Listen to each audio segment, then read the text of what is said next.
Welcome to Tucker Carlson Today. The populist movement in the United States really began with Donald Trump, but globally it began a little bit earlier than that with something called Brexit in the UK. That was the moment, if you were paying close attention, that you realized something was changing, and maybe some of these post-war structures that the world had been living under for 50 years or more were out of date and needed to be altered, and things are going to be pretty different going forward.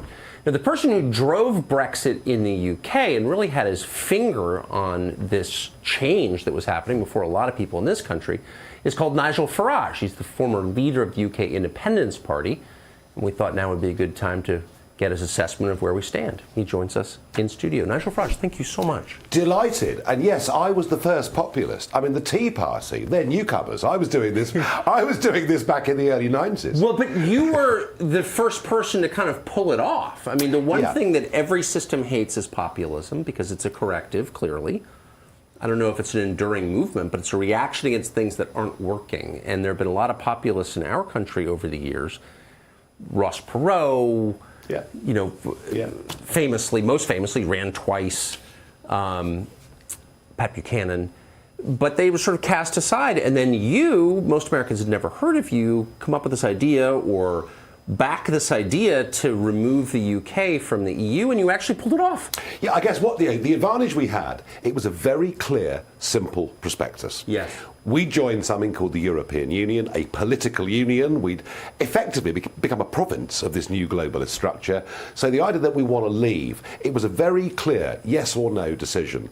Whereas most populist movements are about changing the narrative, and it's more difficult to pin down what success is. I think that's right, and there are all kinds of cultural components, and it's difficult to explain. And they get outflanked. So the established parties start to sing the same song as the populists without actually meaning it. But with what I was saying, we want to leave the EU. Well, David Cameron could say we're going to reform it, we're going to make it better, we're going to fight for a better deal, but he could never say we're going to leave. So that was the one advantage I had. It was a very, very clear prospectus. Now, it still took a heck of a long time. But in the end, we won despite everything. Despite President Obama flying to London to tell us that we'd be at the back of the line, all the global businesses, all the trade union movements, I mean, everybody. And yet, we managed to win. And it was one of those times when the silent majority decided the moment had come to go out and speak. That was the moment that I realized that nobody in power anywhere in the world believes in democracy. That was, I never had figured that out before, or I guess I never thought about it, but I mean, what you did was the embodiment of democracy. People were asked to vote on a very clear question, and it was itself a referendum on democracy. Do you want more control over your life? That's what democracy is. And all of a sudden, you got lectures from people claiming to represent democracy telling you that, no, you're not allowed to opt out. Look, what happened after the vote was monstrous. I thought on, Brexit Day +1, I thought, well, apart from, And what was that day, just to remind our viewers? It was the 23rd of June, 2016, when we had the vote, and, 24th of June, I just thought, wow, we've done this. The little people have beaten the establishment. This is really historic stuff. And I thought, there'll be some tussles here, but even I didn't imagine on that morning that there would be an all-out assault on the vote, an attempt to stop it, an attempt to overturn it. And we went through 3.5 years of agony, of being told we didn't know what we'd voted for. Did we realise that if we voted Brexit, we were knuckle-dragging, thicko, racist, and all this stuff was thrown at us? Well, that was confusing. I mean, so much is confusing to me, but how is it racist to be for Brexit? Oh, it's xenophobic because you believe in the nation state, because you believe in the flag, because you dare to say that you've got something called national identity. This was all cooked up to be extremism and racism, and so Brexit voters were made to feel guilty about what they'd done. They'd done this terrible thing. Did we realise that the economy was going to crash, that millions would be unemployed as a direct result of it, that ethnic tensions within the country would rise? They didn't quite tell us that plagues of black locusts would descend upon the land, but it came pretty close to it, and it was astonishing. And 3 and a bit years on, we were still members of the European Union. There was almost no prospect of us leaving, and we had to come back and beat them a second time, which we did, not in a second referendum, but we had a European election in 2019, because we were still members. We had to re-vote are members of the European Parliament. And I came back, I re-established a new brand called the Brexit Party, and I brought together people not just from the conservative right, but from the patriotic centre-left, all together under one ticket, called it the Brexit Party. And within 6 weeks of launching it, I didn't just win the European elections, I got 50% more votes than any other party. And before the votes were counted, Mrs May resigned as Prime Minister and we got Brexit. So we had to fight more than one battle to get there, but we did it. It's done. There's no reversing it. And I think if we look at the globalist structure that is the European Union, Brexit is the beginning of the end of it. I agree with that, and I want you to explain how. But first, I just want to back up for 1 second and ask, how is it that you have an election and the election results just get ignored? It's happened all over Europe. The Danes, back 30 years ago, the Danes voted against the treaty that created the European Union. It was called the European Community before I remember that. well, the EC, yeah. Yeah, and it was the Maastricht Treaty back in the 90s, and the Danes had a referendum, and they said no. And under the law, that meant the whole thing was vetoed. That wasn't good enough. They had to vote again.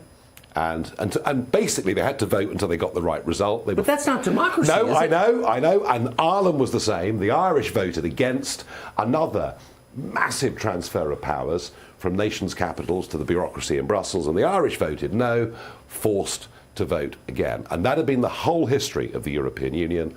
People being bullied, people being bribed into overturning their result. And it's kind of, I mean, in a sense, if you think what globalism is, against the nation state that people like you and I believe in, it kind of is the battle of democracy versus bureaucracy.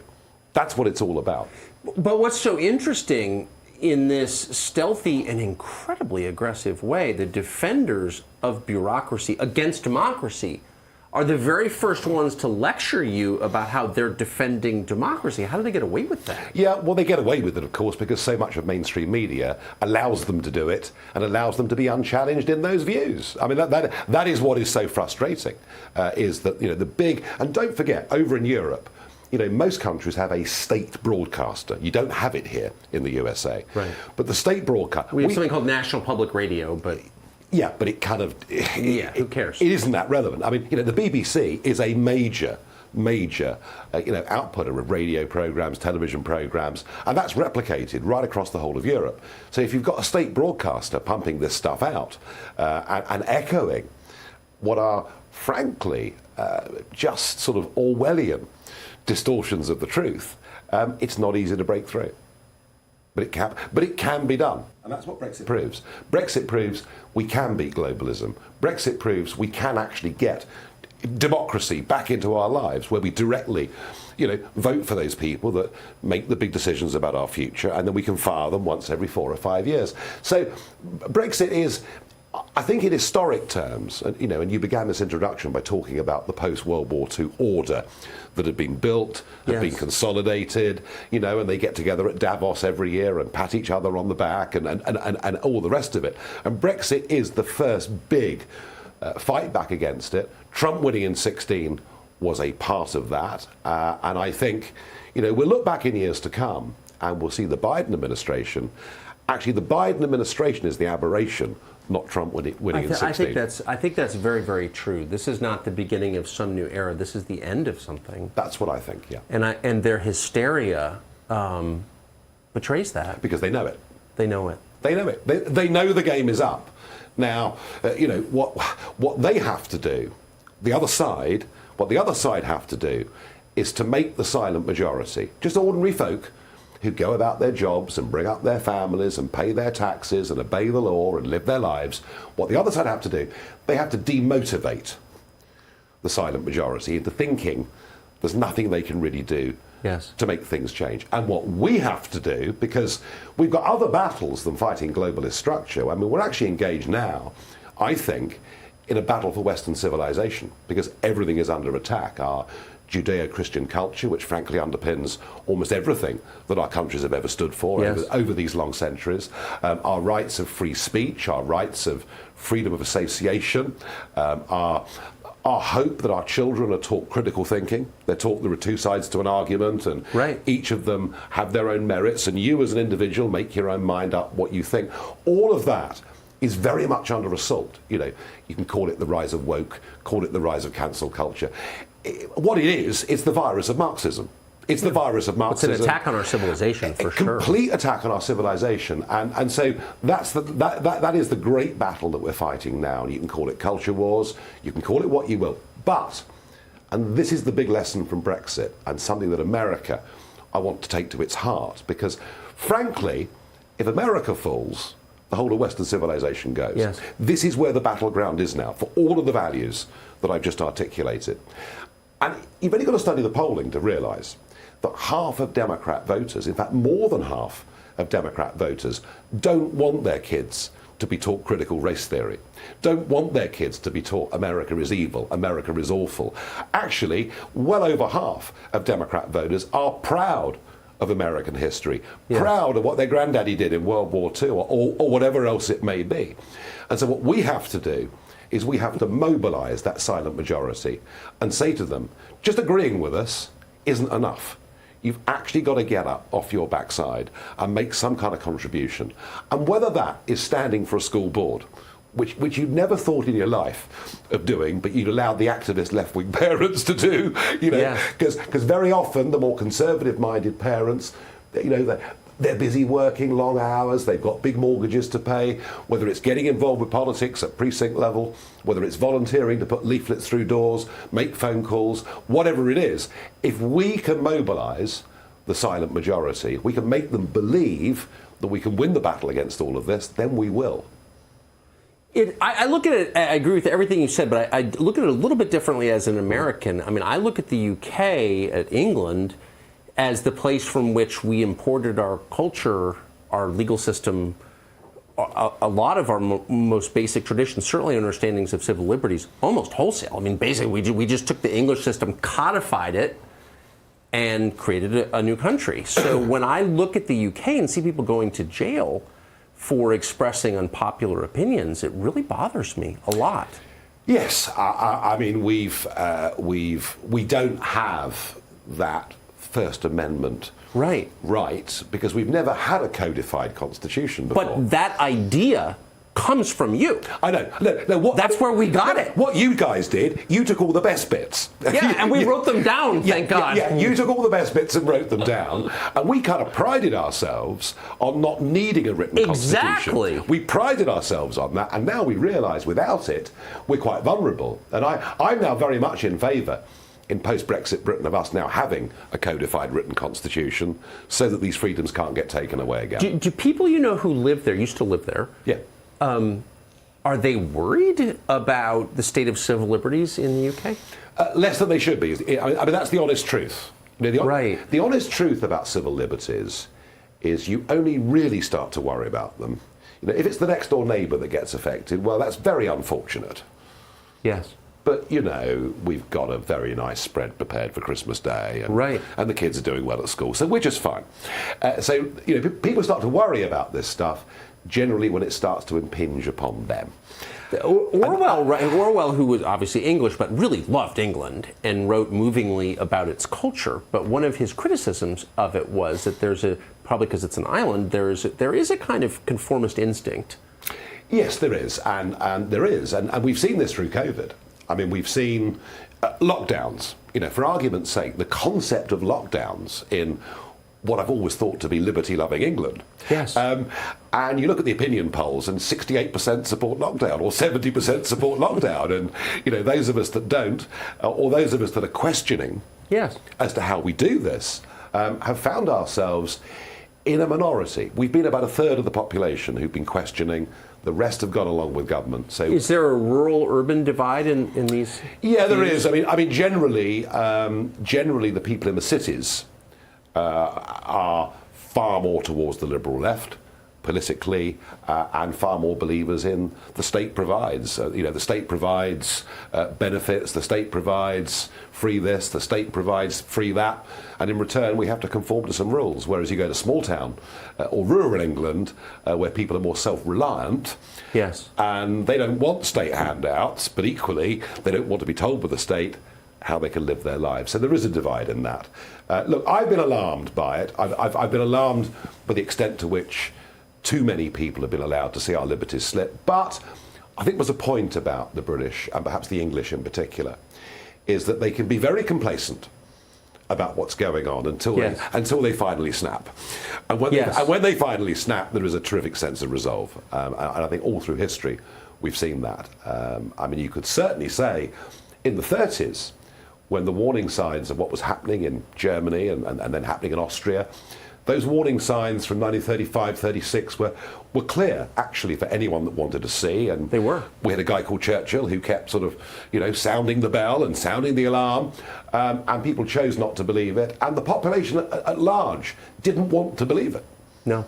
Because 20 years earlier, we'd had the horrors of northern France and the trenches and World War I and all the rest of it. And they'd lost so many men. And we lost so many men and at such a terrible price that people didn't want to believe it. And yet, suddenly, when it happens in 1939, a war is declared, suddenly you find a complete change overnight. Right, we're in this, and if we have to stand alone, if Hitler sweeps the whole of Europe, if we have to stand alone, we're going to stand and fight alone, which is exactly what they did. Thank goodness. Yeah. No, I mean, the naval blockade of Germany really, I mean, it would have been very different if the Brits hadn't done that. Well, that's right. And of course, if the Americans hadn't come, well, we couldn't have held out forever. But I mean, that's history. But it is a reflection, I think, on perhaps our mentality, that we can be a little bit complacent, a little bit too easygoing, but there is a resolve that kicks in at times. And when it does, we can be a very determined people. And kind of in a sense, Brexit shows that, because the more they tried, the harder they tried to denigrate the Brexit vote, the more determined those Brexit voters became. Hey, do you think that people in the UK have changed their minds on Brexit? No, it's done. No. It's done. It's over. No, but I mean, do you think that people who opposed it in 2016, are there large numbers of people who've decided, actually, it's a pretty good idea? Oh, there are large numbers who opposed Brexit in 16 because they went with the status quo. Right. We've got a nice house, we're very comfortable, let's not take any risk, let's not change it. I trust Citibank on this one. Yeah, Goldman Sachs, don't even start me on Goldman Sachs. But there were lots of people, yet Nige, I voted Remain because, I've got a big mortgage, I've just started a new business, don't rock the boat. And you said, well, what about liberty and freedom? And yeah, but, so people voted, a lot of people who voted Brexit voted for the status quo. And what they've seen since 2016, number one, is just how beastly the Europeans have been to us, how horrible the French have been to us, how horrible the European commissioners have been to us. Wait, so it's a surprise for people in England that the French are horrible to you? Yeah, so the collective memory's failed here, I guess. Where have you been for the last 1,000 years? Right. They did invade you, actually. So there was that. But also, all these terrible predictions of doom and disaster that would befall our country just haven't happened. And we're doing just fine. Now, we could do better, and our Prime Minister has somewhat lost his way with this. So what, I was going to ask you about that. So you're Boris Johnson, of course, the British Prime Minister, familiar to but some people on the right from his years as a journalist. I would say a very talented journalist, a very kind of charming, from an American perspective, very sort of charming guy. And I know a lot of people who know him well and always said he's very smart, very erudite, very well read. Mm-hmm. He becomes Prime Minister and seems like a buffoon. Well, look, he's a cheerleader, not a leader. He can wave the pom-poms, he can cheer everybody up, he can be very funny. He can turn up with his hair ruffled and fluff his lines in a speech and everyone laughs. And he's been the great sort of comedic clown, almost. But underneath it, yes, people respected the fact that he was a classicist, that he was well-read. But the real point is there are two types of people in politics. There are those that are in politics to do something, and there are those that are in politics to be something. Yes. And Boris, since he was a kid, wanted to be Prime Minister. Would have done anything to become Prime Minister, climbing up that greasy pole of politics. For its own sake. For its own sake. Well, I was the complete opposite. I was a businessman working in the commodities markets. I had no intention of ever being involved in politics, but I saw this cause of regaining our national independence as one that was so vital. Yes. And I looked around at the Conservative leadership and didn't see anybody with the courage. Oh, they'd agree with me in private that it should be done, but I didn't see anybody actually with the courage to go and fight this in public. So I got involved to get our country back. I got involved to get our freedom back. And you got out the second you could, I noticed. Well, yes, because that was what I did it for. I wasn't Right. doing it for a career. For me, politics was about achieving a goal. And we got that goal, and so I'm very satisfied. For Boris, it is about the career. And so when they're your motivations, your leadership style tends to become one of followership, not leadership. What's the latest focus group saying? What's the latest opinion poll saying? What can I say that's going to be popular today? Whereas political leaders, and I think in my country in recent years of Margaret Thatcher, and actually Tony Blair, I might not have agreed with what Blair did, but political leaders say, this is where we're going. No, that is true. You see that hill over there? And I despise Tony Blair from the bottom of my soul, but I think you're exactly right. The leadership quality, yes. we're going to go and climb that hill. And here's why we want to do it, and we invite you, the public, to come with us on that journey. Amen. That is leadership. And Boris, just with the best will in the world, doesn't have that. And we've seen more U-turns in policy from the Johnson government than I've seen in any government in my lifetime. Yes. And in a very embarrassing way. Oh, some of it's been shocking. So somebody who knows him told me, and I should be interested in getting your take on this, that getting COVID emasculated him. It changed him. It feminized him. It weakened him as a man. Do you think that's... Well, I think he was very seriously ill. Yo, for sure he was. And I think... one of the things we have learned from COVID is people who are 50, 60, 70, 80 pounds overweight tend to have fared very badly. Sure. Now, we don't talk about it much. But the virus itself, this is true, does tend to take away the life force in some people, I notice. I mean, it does feminize people. No one ever says that, but it's true. Look, I think the virus did affect him, but I think, let's be honest about it, it's the new wife, isn't it? I mean, it's, Carrie Johnson, or as she's now called, Carrie Antoinette, which the historians like. This is a very powerful, very strong woman. What wife is this, do we know? Or do we even keep count? I don't... Well, that's not the question. We know the number of wives. Oh, we do. It's the number of children. The number of children. Okay. I'm not judging or anything. Where we don't get a straight answer. But again, no one cares because it's Boris. And that's the point. For all those years of being a leading journalist, for being Foreign Secretary, Mayor of London, he can absolutely get away with murder. But somehow you become Prime Minister. He told a joke last week. There was a big Confederation of British Industry get-together. And he told a joke about a kid's cartoon character called Peppa Pig. Now, it was a typical, ridiculous Boris joke, but 2 or 3 years ago, we'd all have roared with laughter. Boris told the joke, and you know what? We're not laughing now. It doesn't, that style, suddenly you're the leader, and you have to become a whole lot more serious. Yes. You can still throw in, Reagan did it, you can still throw in the amusing asides. Yes. But it's got to be 70% serious, 80% serious, and the rest can be light-hearted. And Boris kind of thinks, he can go on doing the stage show, and it just doesn't work. So he's just not equal to the job, it sounds. I think he's struggling with the job. I also think that the truth of it is, he's really a metropolitan liberal. Yeah. And the Conservative Party suits him because he went to that famous school called Eton, and he went to Oxford, and he's got that upper middle class background. So being a Conservative suited him. He backed the Brexit campaign, and I'm very grateful he did. Yes.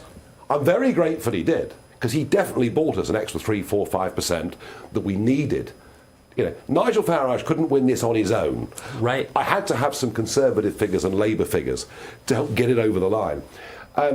So Boris joins the Brexit campaign at 5 minutes to midnight, but he does join the Brexit campaign. But beyond that, I don't know what he believes in. And I think Mrs. Thatcher once said that in a crisis, you have to return to first principles. In whatever crisis that may be, the Argentines invade the Falklands, or the miners go on strike and threaten our electricity supply, or in a real crisis, you return to first principles and you start from there. And that was what Margaret always did in a crisis. But if you don't possess any great first principles, it's quite difficult to be a leader when crises occur. That is absolutely right. And I feel a bit sorry for him in a way. Well, I do too.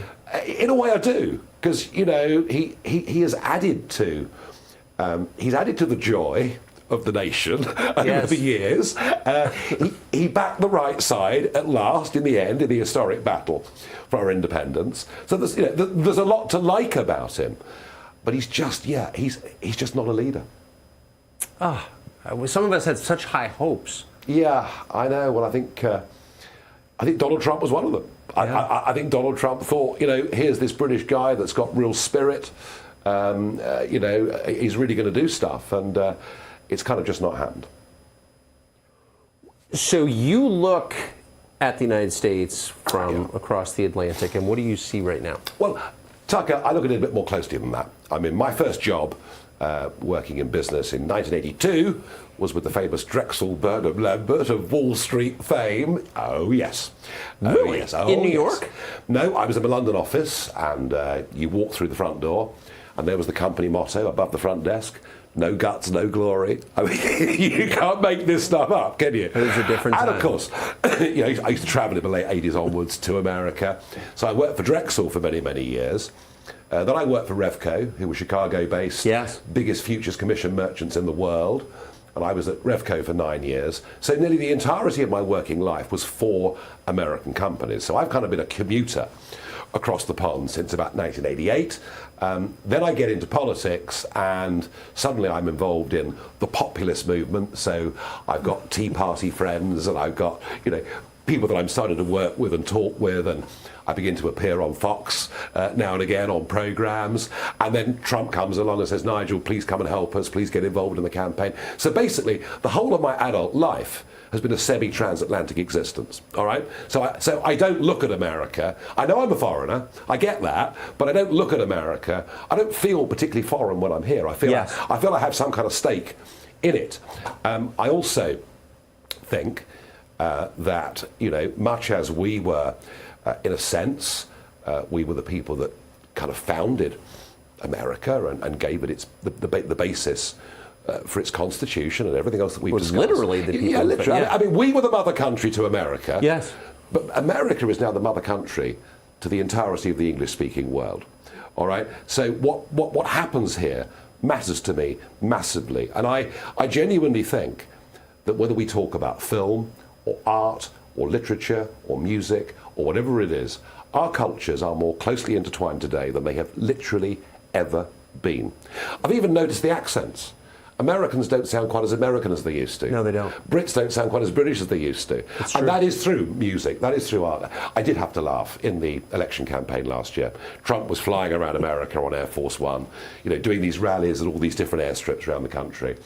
And it was all about America.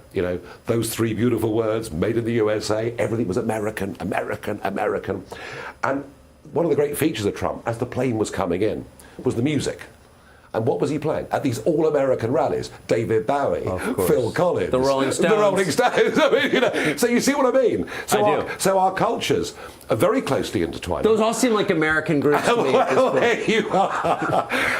I look at what's happening here with a mixture of alarm and optimism. The alarm is, I think, that many of the American cities are frankly diseased. Yes. Just in the most shocking state. So as someone who's been visiting for almost 40 years, you really notice it? Well, I saw what Giuliani did to New York. I saw when I first went to New York, almost scared. Yeah. Almost scared after dark. Even in Midtown, you're pretty thoughtful. In 1988, for sure. You were pretty thoughtful. I remember it well. And I saw what Rudy did to it. And by the time he finished up as mayor, I felt safer. Yes. Late night, walking around in New York after perhaps a drink or two or an evening out, and it felt great. I think America needs 50 Rudy Giulianis right now. Yeah. Just looking at the state of the cities. I look at all the cultural stuff that is going on in education. I look at the overtly Marxist and dangerous Black Lives Matter movement. I look at all these things, and what happens, Tucker, is you export to us a lot of the good stuff, but you also export to us a lot of the bad stuff. Yeah, I'm ashamed to agree with you. And I mean, within 24 hours of George Floyd dying, we had protests in Parliament Square in London. We had Churchill's statue in Parliament Square being defaced. So actually, there's almost a mirror image of socially what is happening and going wrong in America, and socially what is going wrong and happening back in the UK. But the good things too are happening. We voted for Brexit. Americans showed their resolve by putting Trump in 2016. And whichever way the election went and how it was fought, the fact that 74 million Americans turned out and voted Trump last time shows you that actually there is an awakening. I look at what happened in those elections recently, not just what happened in Virginia, but the school boards, people, as I said earlier, that are stepping up and doing things. So it's with that mixture of optimism and alarm that I look at what's going on in this country. But I feel we are engaged in a joint battle to save Western civilization, to save everything our forefathers developed and defended against the world in arms, and paid a great sacrifice of blood and gold to do so. That is what we're engaged upon. That is how serious it is. That is the magnitude of this. And yet, I'm very optimistic. I think we can win this, because I know the silent majority doesn't like this. And I'll tell you this, the Democrats in this country are heading down the same path as the British Labour Party. The British Labour Party got infected with the hard left. The anti-Semite, hard left, internationalists they call themselves. They believe in completely open borders. They have no respect even for concepts like the family. Right. Of any kind at all. Totally decadent and nihilistic. And of course everything, the state provides everything and nobody really needs to work and all the rest of it. And that infected the British Labour Party to the extent that, it couldn't accept the Brexit result. It got out of touch with the majority of its ordinary working class voters. And the British Labour Party, correct me if I'm wrong, but like the American Democratic Party, was at one point the party of wage earners and people who worked underground, and it had manual labour. Kind of a core legitimacy, even though I never would have voted for them. Do you know the old Labour Party? That's what I mean. I didn't vote for it. Right. But I'll tell you this. It was intensely patriotic. Well, exactly. It believed in the country. It was, it supported the military. Yes. It respected the Queen. It respected all of the great traits of our nation. But the new breed of internationalists, they don't even believe in the existence of nation state. And their game is to denigrate everything the country stands for. That's where the Labour Party went, under the leadership of Jeremy Corbyn, and that and the Brexit vote. What a strange guy he is. Not even worth the word. Let's not waste the words. I wasn't going to ask. Let's but not it's just waste the words. Yeah. A 1968 student rebel who never grew up, But because of that split in the Labour Party, they achieved one of their worst general election results at the last election for 75, 80 years, and they are unelectable. I mean, whatever mess of it Boris makes, they're unelectable. And I think the Democrats are going the same direction. Really? That's fascinating. Yeah. So they under Corbyn, the Labour Party basically took itself out of relevance. Yes, took itself away from the centre ground of its traditional blue-collar, hard-working base, because they're patriotic. And the same thing happens here. You can go and speak to those voters, and they can be anywhere from the Atlantic coast of Pennsylvania right across the Great Lakes to Wisconsin. And I mean, that's the key battleground in this country. And you've got tens of millions of families in those states who may, on economic issues, be to the left of you and me. They may support higher taxes. They may support more social welfare. We can debate it.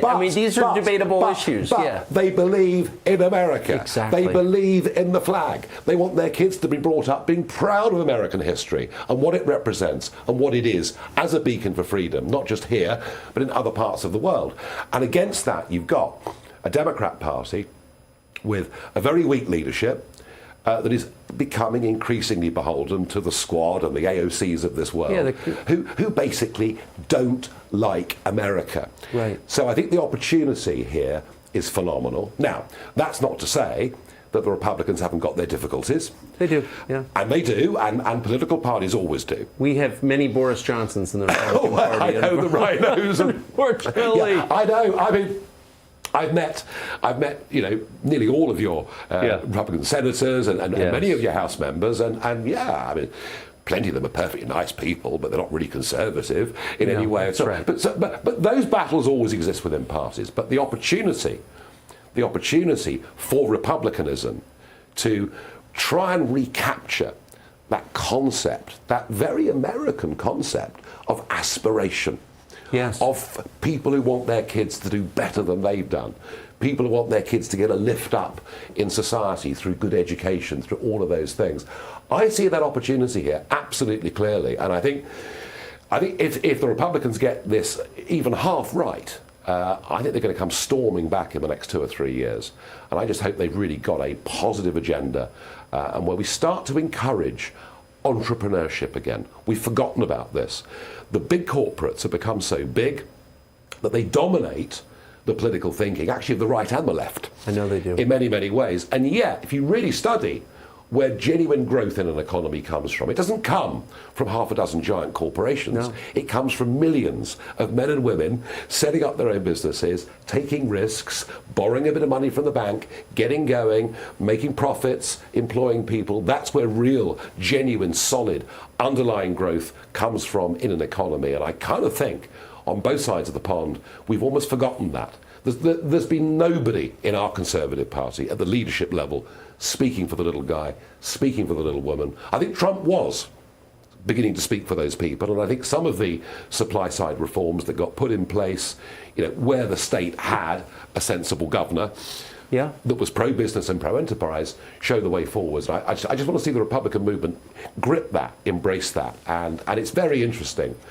There was a guy called John Howard, Australian politician, John Howard, I remember, who won 4 general elections. And I remember Howard telling me 10 or 15 years ago, he said, no Conservative Party can win good majorities in the Western world without the blue-collar vote. And that was kind of the Thatcher voter, who then became the Nigel Farage voter. It was kind of the Reagan voter, and kind of a chunk of what Trump picked up in 16 and 20. And the opportunity now for the Republicans is there are millions more of those voters who still stayed with the Democrats but are now appalled to see the direction the party's going in. So, as I say, we face grave threats, but I'm actually quite optimistic that we can win this and beat them. That was part 1 of our conversation with Nigel Farage. Part 2 picks up where we left off in the next episode.